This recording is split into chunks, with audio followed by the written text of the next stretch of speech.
He has been expected for generations by many religions.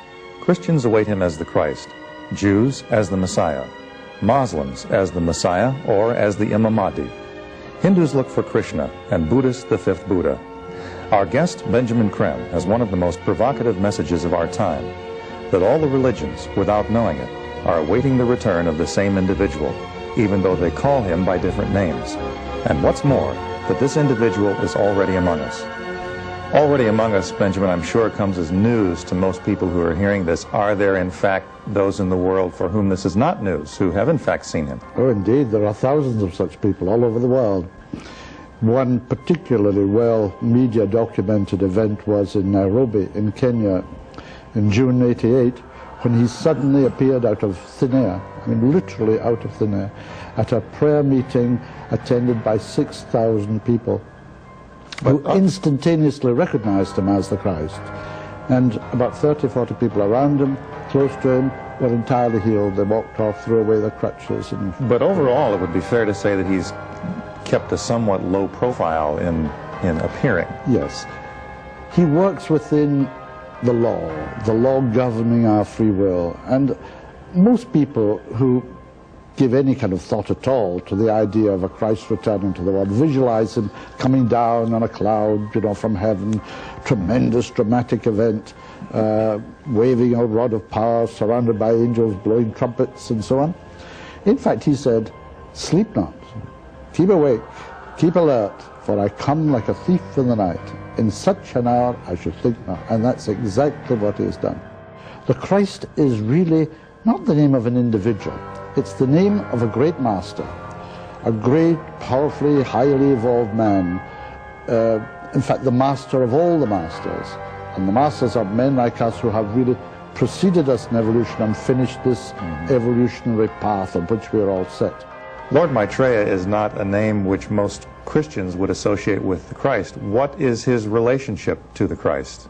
Maitreya and the Christ are one and the same individual, and he worked through Jesus by overshadowing Jesus 2,000 years ago in Palestine. His consciousness entered into that of Jesus at the baptism, and from the baptism to the crucifixion, Jesus was the Christ. This time, the Christ himself, the Lord Maitreya himself, has come into the world.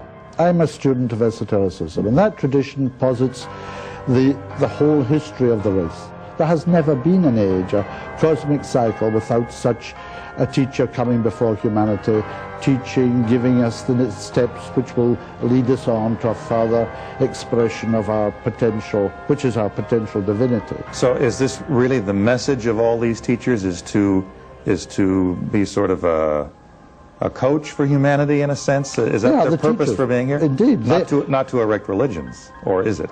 Well, religions have most times been erected around them. But they themselves never claimed to be divine. But most teachers have been made into, even the Buddha, who didn't even postulate a God. He is made into a God, worshipped by Buddhists and so on. The Christ is made into a God by his followers, and Muhammad, if not exactly a God, is nevertheless worshipped as if he were a God. And didn't Jesus say not to create idols? Indeed.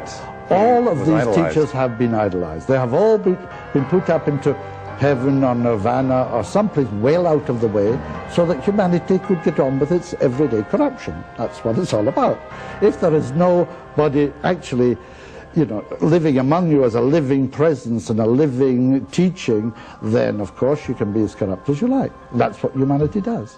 Because of the fact that Maitreya, the Christ, does not fit the exact mold of the traditional picture of the Christ, that some people would be a little bit skeptical and may even wonder if this is the Antichrist that you're talking about. Oh, indeed.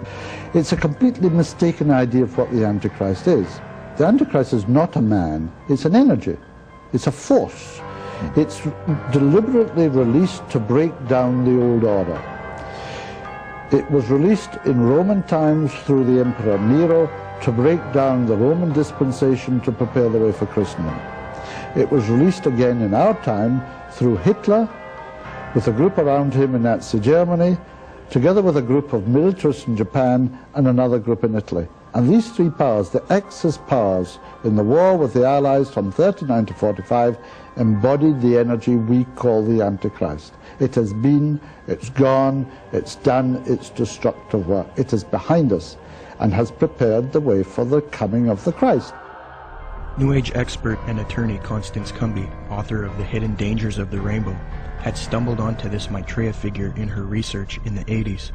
Her book, published in 1983, was the first book to give a full expose on Maitreya and Benjamin Creme. Constance Cumby had direct contact with Benjamin Creme face-to-face in Detroit, Michigan. Creme spoke to a packed crowd November 4th, 1981, and Bread for the World was out there, had tables, Oxfam, every group you could think of was sitting out there. They were passing out brochures. The brochure is reproduced in both of my books. Benjamin Creme came in. He opened, he gave some kind of a hand signal that looked something like that. And I thought at first he was waving to somebody, but the crowd appeared to flip into a trance. And then he started speaking, and he was rotating his head. I can't even come close to, it was as close to a 180-degree spin of the head as I've ever seen. How his head didn't snap off, I'll never know. And then he started talking and laying out what they were doing, and the crowd was thoroughly under several degrees of hypnosis. And at the end of the evening, they had been promised an appearance by Maitreya the Christ, channeled through Benjamin Creme himself, that Maitreya would speak through Benjamin Creme. And Benjamin Creme asked everybody to join in the recitation of the Great Invocation. I told the woman standing next to me, I will not say the Great Invocation with you, I will say my own prayer. And she was a nice little prim, proper looking black lady, could have been active in any Black Baptist church in Detroit from her appearance.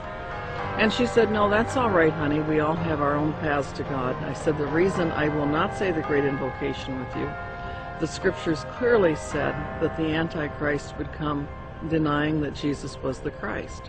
I said, Benjamin Creme has denied it all evening and said Jesus was not the Christ and this Maitreya was. And the woman said what Benjamin Creme had said. She said, there's been many Christs. I said, there's been one, and his name is Jesus. And people turned from rows around and looked at me like I was crazy.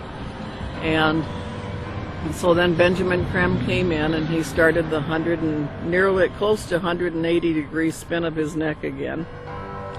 And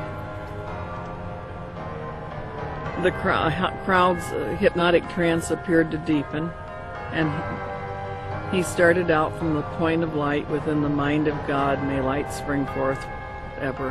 And I went nice and clear, and I'll tell you, the acoustics in that building are wonderful. I said, Our Father, who art in heaven, hallowed be thy name. Thy kingdom come, thy will be done. And I did that each and every stanza. And they got down to the last part, said, may light and love and power fulfill the plan on earth, and may it seal the door where evil dwells. And I said nice and loud and clear, I said, may Jesus Christ return to earth and end the evil present in this room tonight. Well, the funniest thing happened, or may I say it did not happen. Benjamin Creme stood there. He waited, and he waited. He clearly was watching for something to come over him, and it didn't happen. And he finally said to the crowd, he said, that will be all. You are dismissed. And of course everybody was extremely disappointed. And we went to the door, and I went walking out. I had brought some co-spies with me. They were kind of chickening out at that point and waiting for me. They were afraid of being ripped limb to limb. And I stood down there, and a number of those people knew me, and they were just furious with me. And I stood there calm, cool, and collected, and I said, well, I said, if you're Maitreya the Christ, Betreya the Christ, or whatever his name's supposed to be, were everything he's cracked up to be, one lousy Christian in there saying the Lord's Prayer shouldn't have stopped him.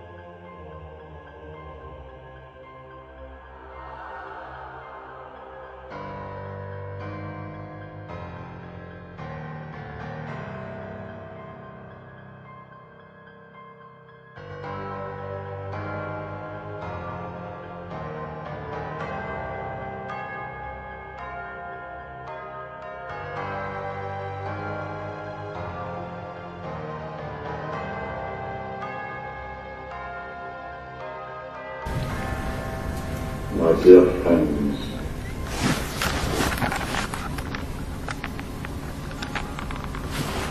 I come to tell you that you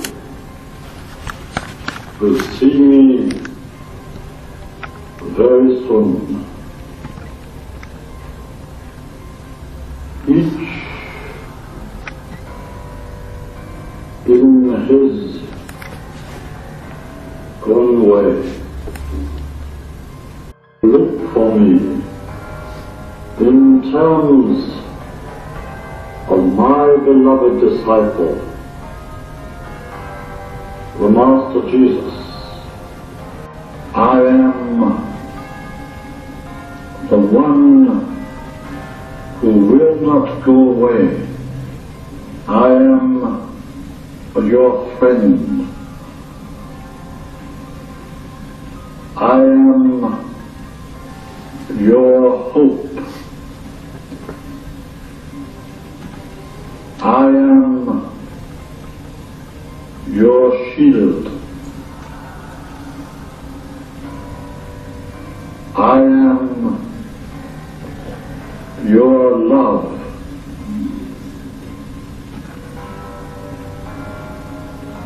I am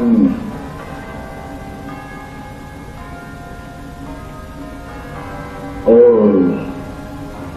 Take me into yourselves and let me work through you. Allow me to manifest through you.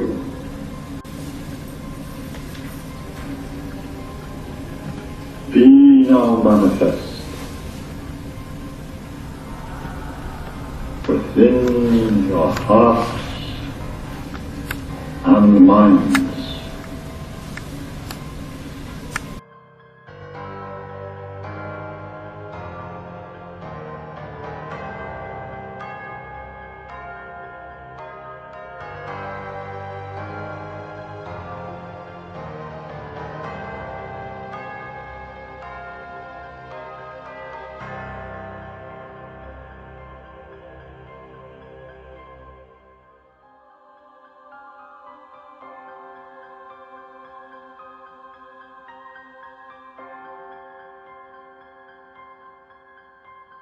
The following is a video taken in Iraq at a Shia Muslim festival. Share International and Benjamin Creme have put out that this is indeed an appearance of Maitreya, the supposed world teacher for the age of Aquarius, one world government. Commenting on this video, Share International reports, quote, Imam Mahdi, unexpected appearance, proclaims the title of a video posted on YouTube. A miraculous figure of glowing brilliant white light appeared on a video filmed in Karbala, Iraq, on the night of Ashura, 6 January 2008. This Shia Muslim ceremony commemorates the martyrdom of the grandson of the Prophet, Hussein, whose tomb is in Karbala. Benjamin Creme's master confirms that the light figure is Maitreya, Imam Mahdi to the Muslims, and that his dance-like movements with a sword remind us of his coming with the sword of cleavage.